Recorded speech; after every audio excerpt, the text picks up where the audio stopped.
আসসালামু আলাইকুম ওরহমতুল্লাহ। আলহামদুলিল্লাহ সাল্লাতু ওয়াসসালামু আলা রাসূলিল্লাহ। আমাদের মাদানী হসপিটাল থেকে একটা স্পেশাল একটা কেস আজকে ছুটি হচ্ছে।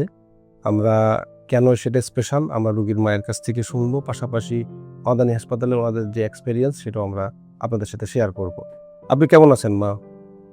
অনেক ভালো আছি। অনেক ভালো আছেন আলহামদুলিল্লাহ। এর আগে কি ভালো ছিলেন না? না, আমার পোলাটা খুব অসুস্থ ছিল। মরার পথে থেকে বাচ্চা আইছে। আলহামদুলিল্লাহ। মানে আপনার ছেলেটা খুব অসুস্থ ছিল। মৃত্যুর মুখ থেকে বেঁচে আসছে না? হ্যাঁ। আলহামদুলিল্লাহ, আলহামদুলিল্লাহ। আপনার ছেলে এই বাবুটাই তো আপনার, তাই না? হ্যাঁ। আচ্ছা। আচ্ছা আমাদেরকে একটু বলবেন একদম অল্প কথায় যে আসলে কি হয়েছিল? আমাদের হাসপাতালে কখন আসছিলেন? এখন কি অবস্থা?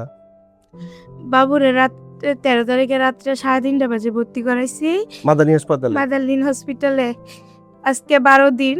আমার পোলা সুস্থ হইছে। আজকে নিয়ে যাইতাছি বাসায়। আলহামদুলিল্লাহ, আলহামদুলিল্লাহ। ১৩ তারিখ যে রাত্রে ৩:৩০ টায় ভর্তি করাইছেন তখন তো আমার সাথে আপনাদের ওভার ফোনে কথা হচ্ছিল। আপনাদের যারা গার্ডিয়ান ছিল বা যারা আপনাদেরকে নিয়ে আসছে। এর আগে কি আপনারা কোথাও গেছিলেন? হ্যাঁ, সরকারি হসপিটাল সব জায়গাতেই গেছি। কোনখানে সিট পাই নাই। ও আচ্ছা, আচ্ছা। কোথাও সিট পান নাই। ও তো খুব সংকটাপন্ন অবস্থার মধ্যে ছিল। হ্যাঁ। তো এরপরে আমাদের এখানে যখন আনছেন আমরা কি বলছিলাম আপনাদেরকে? আপনারও বাচ্চা বেশি অবস্থা খারাপ ছিল। তারপরে বাচ্চার এই অবস্থা দেখিয়া ভর্তি করাইছেন। আচ্ছা বাচ্চার এই অবস্থা দেখে ভর্তি করেছে এবং এটাও তো আপনাদেরকে জানাইছি যে বাচ্চাটা অতি সংকটাপন্ন। আল্লাহ মাফ করুক যেকোনো সময় তার মৃত্যু হতে পারে। এই বিষয়টা তো আমরা আপনাদেরকে বলছি। হ্যাঁ, এটা জেনে মেনেই তো আপনারা আমাদের হাসপাতালে সেবা নিছেন। হ্যাঁ, আলহামদুলিল্লাহ আমাদের উপর আস্থা রাখছেন। আপনি এই যে আস্থার একটা কি প্রতিদান পাইছেন? হ্যাঁ, পাইছি, অনেক উপকার পাইছি। আলহামদুলিল্লাহ মৃত্যুর মুখ থেকে আজকে সে হ্যাঁ, আলহামদুলিল্লাহ সুস্থ অবস্থায় আল্লাহ রাব্বুল ইজ্জাতের অশেষ মেহেরবানিতে যাচ্ছে। আমি একটা বিষয় আপনার কাছে জানতে চাই। সাধারণত মানে এটা তো একটা প্রাইভেট হাসপাতাল। এই প্রাইভেট হাসপাতালের এনআইসিইউতে আপনার বাবুটা ছিল। এখানে তো আসলে অনেক খরচ। এই যে ধরেন আমাদের তো অনেক বিলও হইছে, যে কটা বিল হইছে। আমরা কি আসলে যে বিলের বিষয়ে আপনার বাচ্চার সেবা কি কখনো বন্ধ রাখছি?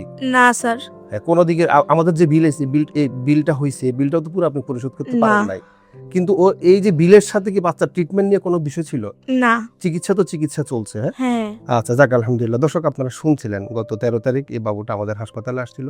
সিভিয়ার রেসপিরেটরি ডিস্ট্রেস তারপরে আরো কিছু ইস্যু ছিল, পেরিনেটাল অ্যাসফিক্সিয়া সহ আরো অনেকগুলো বিষয় ছিল।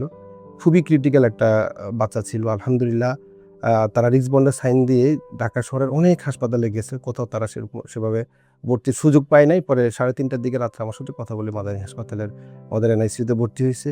আল্লাহ রাব্বুল ইজ্জাতের অশেষ মেহেরবানি আমাদের ডক্টর রাসেল স্যার সহ আমাদের পুরো এনআইসিইউ টিম, আমাদের হাসপাতালের সবাই, ম্যানেজমেন্ট, আমাদের ম্যানেজারিয়াল লেভেলে যারা আছে সবাই মিলে আপ্রাণ চেষ্টা করে আজকে আলহামদুলিল্লাহ সুস্থ অবস্থায় বাচ্চাটাকে তার মায়ের কোলে দিচ্ছে এবং আজকে সে বাচ্চা সুস্থ অবস্থায় যাচ্ছে। আপনারা বাচ্চার মায়ের কাছ থেকে শুনছিলেন। শিমুল ওনার বাবুটাকে দাও ওনার কাছে, হ্যাঁ? ঠিক আছে। নেন, আপনি নেন, অসুবিধা নেই। কোনো সমস্যা নেই, নেন।